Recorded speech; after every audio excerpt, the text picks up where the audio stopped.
Colombia ganó la demanda que Nicaragua había interpuesto ante la Corte Internacional de Justicia. Esta semana en Congreso y Sociedad hablaremos sobre el histórico fallo de La Haya que ratificó la soberanía de Colombia sobre el mar en disputa con Nicaragua, los alcances históricos de esta decisión, el ejercicio de la soberanía colombiana sobre el mar y el arduo trabajo que realizó la Marina colombiana para permitir que ahora Colombia sea el país que mejor conoce el fondo del Mar Caribe. Amables televidentes, bienvenidos a Congreso y Sociedad, programa institucional de la Secretaría General del Senado de la República. Hoy nos acompaña Felipe Cifuentes. Felipe, bienvenido a Congreso y Sociedad. Hola Sebastián, un placer saludarte y a toda la audiencia. El placer es nuestro, Felipe. Bueno, Felipe, hablemos de este histórico fallo de La Haya que le otorga la soberanía definitiva, al parecer, a Colombia sobre el territorio marítimo que estaba en disputa con Nicaragua. Cuéntanos cuáles son los orígenes de esta disputa y cómo concluyó todo hacia esta buena noticia para el país. Bien, hace más o menos 20 años fue la primera queja de Nicaragua ante la CIJ de La Haya, allá en Holanda, por la soberanía de la plataforma marítima allí en el Mar Caribe. Esa soberanía no había estado en disputa tras el acuerdo de 1928, en el que el paralelo 63 iba a ser el importante para separar precisamente ambas soberanías marítimas y en el que gracias a la tenencia y posesión de San Andrés, pues Colombia tenía una soberanía extendida. Nicaragua entendió ya después de mucho tiempo que esto no era así y precisamente con el nuevo siglo eh, empezó unos trámites en La Haya para tener esta soberanía de vuelta.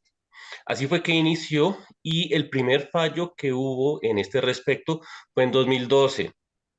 Recordemos que en 2012 Colombia pierde soberanía territorial en detrimento de Nicaragua y Nicaragua pues adquiere esa plataforma extendida. Esto pues dentro del derecho internacional se conoce como las zonas económicas exclusivas, que son 200 millas náuticas más adentro de la costa, desde la costa, desde donde inicia la costa, pero esas no se pueden traslapar con otras soberanías nacionales.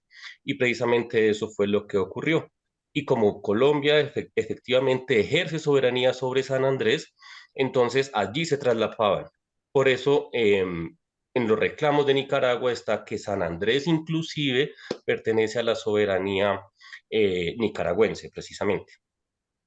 Claro, Esto hasta todo esto 2012 ocurrió. por estos antecedentes históricos de cuando Colombia tenía propiedad sobre la costa de Mosquitos, ¿no? Que todo esto se trató con el acuerdo de Torrecillas, si no estoy mal. Así es, así es. Eso fue, es que eso es un asunto desde 1803 con la cédula real en la que la corona española delimitaba el territorio hispanoamericano según pues sus conveniencias políticas, militares y eclesiásticas. Entonces dejó dentro de la soberanía de Santa Fe, lo que hoy día es Bogotá, la parte del Caribe, las islas, inclusive la costa de Mosquitia. Esta costa, ya después, en la década de 1830, fue devuelta a Centroamérica, en este caso particular a Nicaragua, pero Nicaragua estaba más concentrada en otros temas, estaba concentrada porque allí era el lugar, uno de los lugares ideales para hacer un istmo, que un canal más bien que conectara el Pacífico con el Atlántico. Entonces nos interesaba mucho por este tipo de litigios y no fue sino hasta ya iniciando el siglo XX, cuando definitivamente el proyecto de Panamá fue el que venció, fue que volteó a mirar al Caribe y dijo que estas islas, que esta plataforma continental había sido muy mal negociada. Entonces, efectivamente, en 1928, eh, Colombia da la soberanía definitiva de la costa de Mosquitia y Nicaragua de San Andrés y Providencia hasta el meridiano 82 en la plataforma marítima colombiana, cosa que Profesor, ya fue entonces, cambiada en 2012. entonces, para aclararle un poco a la audiencia de la ciudadanía lo que pasó, La, el fallo de La Haya del 2012 se ratifica y sí tiene efectivamente Nicaragua acceso a ese territorio marítimo, pero lo que no tiene con el fallo del 2023 es el acceso a esa reclamación adicional de las 150 millas. ¿Es correcto? Así es, así es. Con el fallo de 2012 se añade a la soberanía nicaragüense 75.000 kilómetros cuadrados de mar que pertenecían a Colombia, y con el fallo de ayer se ratifica que hasta ahí van a llegar los alcances de los reclamos nicaragüenses. No se puede ni una pulgada más ceder ahí el territorio colombiano a Nicaragua. No puede haber ningún tipo de apelación, esto ya es definitivo. Claro, porque es que inmediatamente en 2012, cuando se conoce la noticia de este fallo, el presidente Juan Manuel Santos se retira del Pacto de Bogotá. ¿Qué es el Pacto de Bogotá? Es el que le da jurisdicción a la Corte de la Haya en América. Al retirarse Colombia del Pacto de Bogotá, entonces ya le quita jurisdicción y esta es, ya no tiene cómo actuar aquí. Entonces ya no es un actor que va a juzgar de ninguna manera al Estado colombiano. Pero lo que hizo Nicaragua de manera muy audaz fue que antes de que se hiciera efectiva, hiciera dos reclamos a La Haya, precisamente. Y es la cosa juzgada de la que estamos hablando hoy, precisamente. Por último, profesor, se habla de que ya aprovechando que las relaciones diplomáticas con Nicaragua han mejorado, sobre todo con este gobierno, se habla de que va a haber una vía diplomática para cuadrar algunos asuntos como la pesca artesanal y otro tipo de incidencias que hay sobre los pobladores de estas regiones. ¿Cómo se va a manejar este panorama? ¿Usted cómo cree que va a prosperar esto? A ver, esa es una tesis que se está manejando y que esperamos todos que sea la que tome el gobierno, pero también hay otra tesis que dice que prefieren un desaguisado diplomático a perder más el territorio colombiano. Esas dos tesis de pronto pueden enfrentarse y yo esperaría que sea la primera, precisamente por lo que dice Sebastián, que las relaciones diplomáticas están siendo buenas. Lo que queda es precisamente hacer tratados, hacer acuerdos, y que la diplomacia actúe en pro de la población, porque al fin y al cabo, aquellos raizales, aquellos habitantes de las islas, son los que están pagando por esto. De pronto no se sienten atendidos ni por el gobierno colombiano ni por el gobierno nicaragüense, se sienten en la mitad y al fin y al cabo, por ellos es que se debe hacer algo buscando, como dices, acordar la pesca artesanal, buscando también mejorar las condiciones de vida, la prestación de servicios públicos, etcétera, etcétera, todo en pro de mejorar la calidad de vida precisamente de estas personas. Muchas gracias por su presencia aquí en Congreso y Felipe, Sociedad. ¿Cuáles son sus Felipe. redes sociales? ¿Dónde puede seguir la gente su trabajo? Bueno, mis redes sociales son @FelipSifuentes en Twitter precisamente. Perfecto, profesor Felipe. Congratulados con su presencia aquí. Bueno, muchas gracias. Vamos a algunos mensajes institucionales y ya regresamos con Congreso y Sociedad.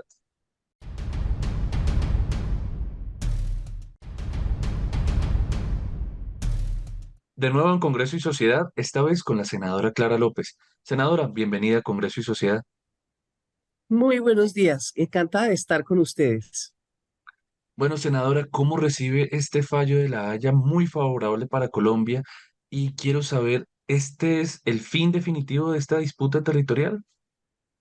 Bueno, en primer lugar, uno lo recibe alborozado por Colombia, por el archipiélago, por la población raizal, por todos los que han estado de verdad en peligro de perder más soberanía, porque el primer fallo fue muy, muy grave para Colombia. Pero no creo que es el fin de todo, es el fin de los litigios, pero nos queda pendiente el tema del primer fallo para que podamos delimitar la frontera entre Nicaragua y Venezuela, que no hizo la sentencia. Entonces, usted recordará que hay una sentencia de la Corte Constitucional, creo que es del 2014, que nos indica que Colombia no puede modificar sus fronteras, sino a través de un tratado aprobado por el Congreso de la República. Entonces, lo que está a la orden del día es iniciar negociaciones con Nicaragua para efectos del primer fallo de La Haya. Esto quiere decir, senadora, que ya esta segunda etapa post fallo de La Haya es más diplomática, más cercana en las relaciones entre el país Nicaragua y el país Colombia. Bueno, tiene usted la precisa caracterización. Ya se acabó lo litigioso, ya los fallos están claros, pero quedan muchos detalles que tienen que ser de negociación y diálogo entre los dos países. Ahora, la gente piensa que porque puede haber diferencias del régimen entre un país y otro que no se puede conversar, pero estos temas internacionales están absolutamente por encima de las que pueden ser las diferencias políticas entre gobiernos de distintos países. Esto es un tema de Estado. Entonces, creo que ha llegado la hora de aceptar, que Colombia acepte que tiene que tener relaciones con todos sus vecinos y principalmente con aquellos con los que tiene asuntos pendientes, como el de la delimitación final de la frontera que quedó pendiente para el cumplimiento del primer fallo, el del 2012 o 13. El presidente Gustavo Petro dijo que esta es una oportunidad para empezar a llevar desarrollo sostenible al archipiélago de San Andrés, Providencia y Santa Catalina. ¿Cómo llevar desarrollo sostenible a esta región? Bueno, el Estado tiene que tomar muchas medidas. En primer lugar, porque San Andrés está en peligro de sobrepoblación y de desplazamiento de su población raizal. Ahí hay unas provisiones de la Constitución del 91 que deben aplicarse con rigurosidad y el Estado ayudar a la población raizal a ser la dueña de su territorio, tanto el territorio terrestre como el territorio marino que circunda San Andrés y Providencia, y ese es uno de los temas interesantes de este fallo, porque fíjese que se respetó toda la plataforma continental del archipiélago de San Andrés y Providencia, que era uno de los temas litigiosos graves sobre esta demanda de Nicaragua. En segundo lugar, eh, lo que uno ve siempre, San Andrés también es Colombia. Claro que San Andrés es Colombia, pero tenemos que, como Congreso de la República, como sociedad y como gobierno, hacer mucho más presencia en esa isla en materia de inversión social, de mejoramiento de su hospital, que siempre ha sido un problema serio para la población de San Andrés, todo lo atinente al apoyo a las necesidades productivas de la isla en materia de turismo, pero también en materia de pesca, de protección de la soberanía.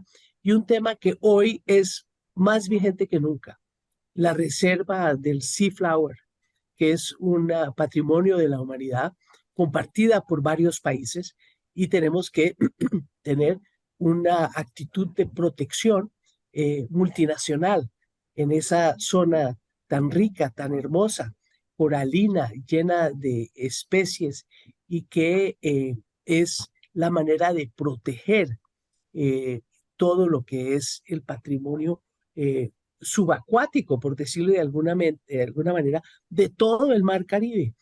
Proteger la Sea Flower es proteger el oxígeno del mar, y eso es defender sus especies, defender la pesca y defender finalmente lo que el presidente Petro siempre ha sostenido, una defensa frente al cambio climático. A propósito de esta mención que hace, se hablaba de que uno de los intereses, aparte de ampliar el territorio nicaragüense, era acceder a los recursos naturales que están allí en el subsuelo del agua, gas y petróleo. Este gobierno significa, con lo que usted me acaba de decir, que no va a buscar explotar esos recursos naturales y más bien va a preservar lo que allí se encuentra a nivel de riqueza de biodiversidad del país. No, sin lugar a dudas, el Sea Flower no se sobrepone a las 200 millas de mar económico que tiene Colombia y su plataforma continental. Esa es una decisión que se compagina con la que se ha hecho pública de no abrir más exploración. Allá hay yacimientos de petróleo y de gas, Entonces, esa es una decisión eh, compleja, pero dentro de la política señalada implicaría por ahora quedarnos con los territorios que ya están concesionados para exploración, que entre otras cosas han dado unas ganancias muy grandes. Todavía no se han cuantificado, pero los descubrimientos de gas en la plataforma fuera de La Guajira, pues son unos yacimientos muy, muy importantes. Senadora, ya aprovechando que este litigio nos pone a hablar de fronteras, ¿cómo tratar otros problemas fronterizos que tiene Colombia, como por ejemplo la infame frontera en el Darién con Panamá? La migración es uno de los temas centrales de nuestro tiempo y debe fundamentarse en la protección de los derechos humanos de los migrantes, de su dignidad humana. Eso está ausente en todo el proceso, como lo hemos visto en terribles notas de los noticieros en la televisión, los coyotes, la trata de gente, los niños, en fin. Entonces hay que hacer una política comprensiva y su primer paso ya se dio con los Estados Unidos, buscando montar desde Colombia una política conjunta que pueda llevar a mejor manejar el problema. Ahora, como eso implica muchos recursos, tenemos que entrar es en unos acuerdos mayores. Yo creo que en Naciones Unidas están en mora de hacer algo, porque el Darién es una trampa de derecho humanitario, pero también lo es el Mediterráneo, donde salen barcas como la que vimos el día que se perdieron 5 multimillonarios buscando el Titanic. Se habían ahogado casi 700 migrantes en las islas griegas. Entonces, yo creo que este tema de la migración merece un tratado conjunto en Naciones Unidas porque la gente va a seguir huyéndole al cambio climático, a la guerra, a la falta de perspectiva económica, al hambre, y todo eso se está dando en el sur global, en gran parte por acciones del norte global. Entonces, ahí tenemos que buscar que, al igual que con el COP París y los COP en general, que haya compromisos de financiación por parte de los países ricos que fueron los principales causantes del desastre climático actual, que hagan lo propio en materia de migración. Asignar los recursos, pero también cumplirlos, porque hemos visto que con la parte ambiental hay más de 100.000 millones de dólares anuales de compromiso de los países desarrollados para cambio climático, para luchar contra el cambio climático en los países del tercer mundo que no han llegado. Entonces, sin lugar a dudas, este es el tema nacional e internacional de nuestra época. Sí, desafortunadamente, cuando tuve la oportunidad de estar allí, vi de primera mano todos los dramas humanos que se viven y realmente es muy complejo y se necesitan acciones concretas a la mayor brevedad. Pues senadora, muchísimas gracias por estas claridades, muchísimas gracias por su apreciación de lo que es este momento histórico para Colombia y esperamos que con esta decisión los sanandresanos y todos los habitantes del archipiélago y de nuestras islas estén un poco más tranquilos y puedan efectuar su día a día con mayor efusividad. Muchísimas gracias y hasta muy pronto. Esté muy bien, senadora. Ya regresamos con Congreso y Sociedad.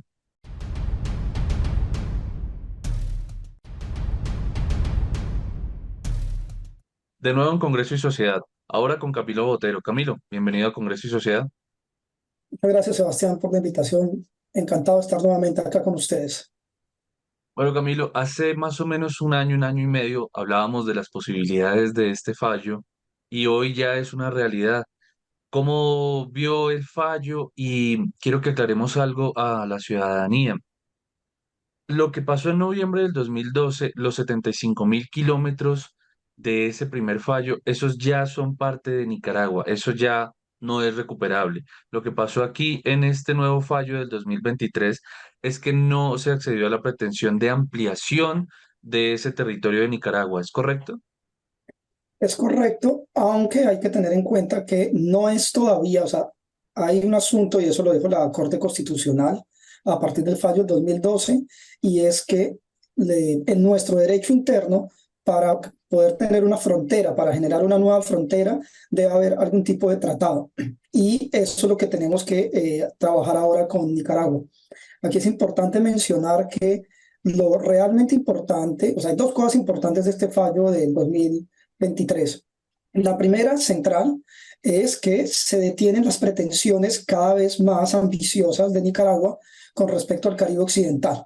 Entonces, esto es muy importante porque hay que tener en cuenta que el fallo del 2012 nos colocó a redefinir fronteras no solo con Nicaragua, sino con Honduras, con Jamaica, con Costa Rica, con Panamá. O sea, nos desordenó todo lo que ya teníamos negociado.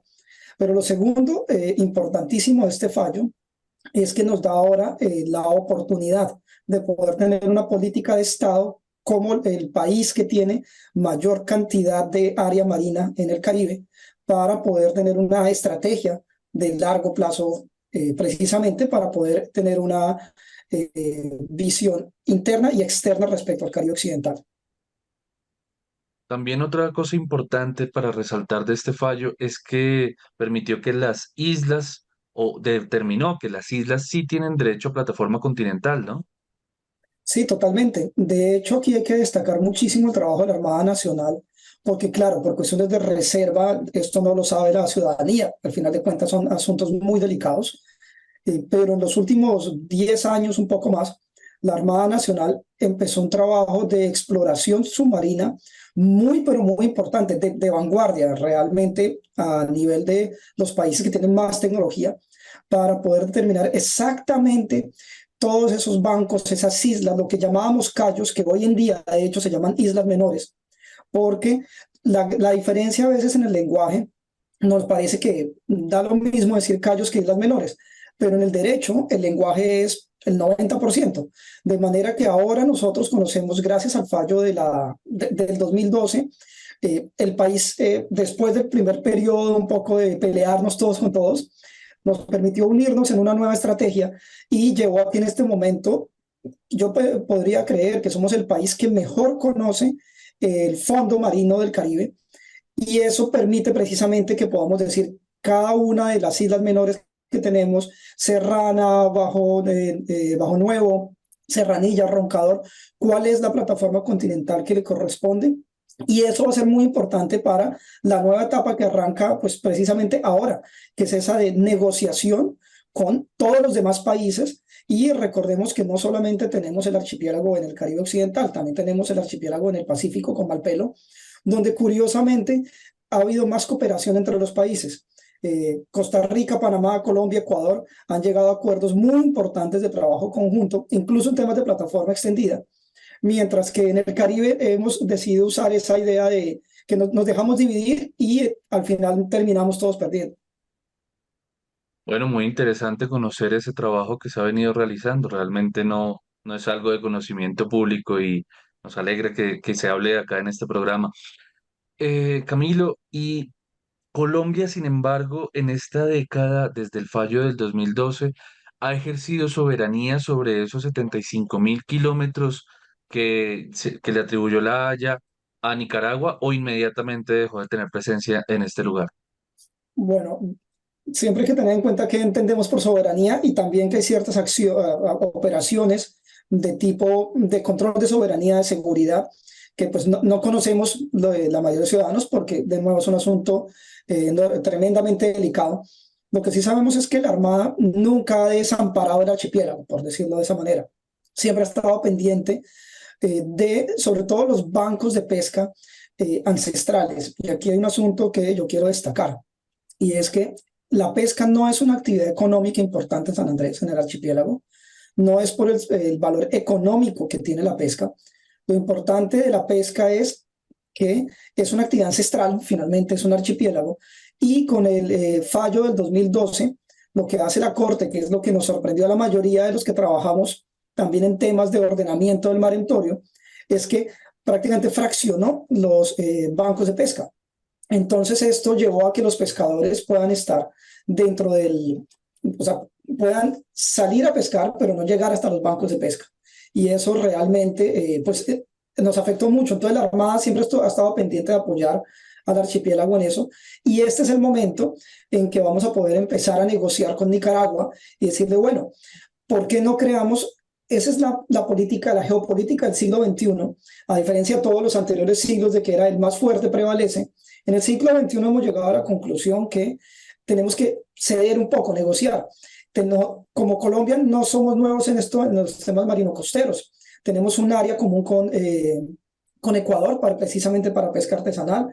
Tenemos un área de régimen común con Jamaica. Es decir, ya tenemos ejemplos y por ahí seguramente debería de seguir la política de Estado. Debería de ser un tema importante en este nuevo periodo legislativo 23-24.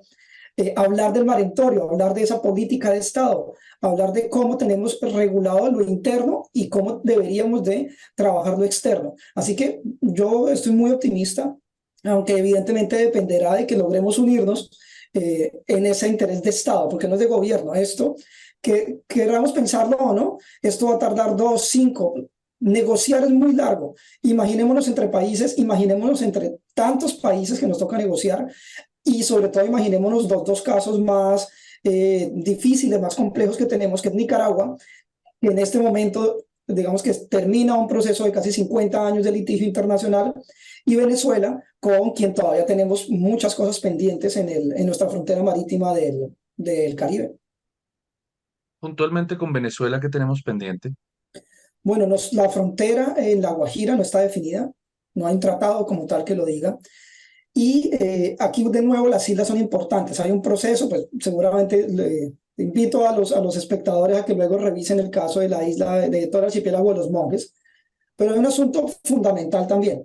Yo quiero insistir en el tema de una política de Estado que tenga un lado, una rama internacional y una rama nacional, una rama interna. Y en esa rama interna necesitamos un régimen jurídico de las islas oceánicas colombianas.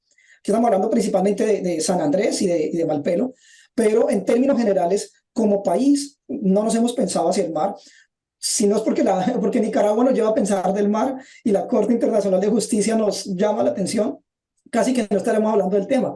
Entonces es la oportunidad de que creemos un régimen jurídico completo de las islas oceánicas, luego un régimen jurídico más claro de las aguas costeras, y a partir de eso organicemos todo el desarrollo del país y evidentemente la conservación.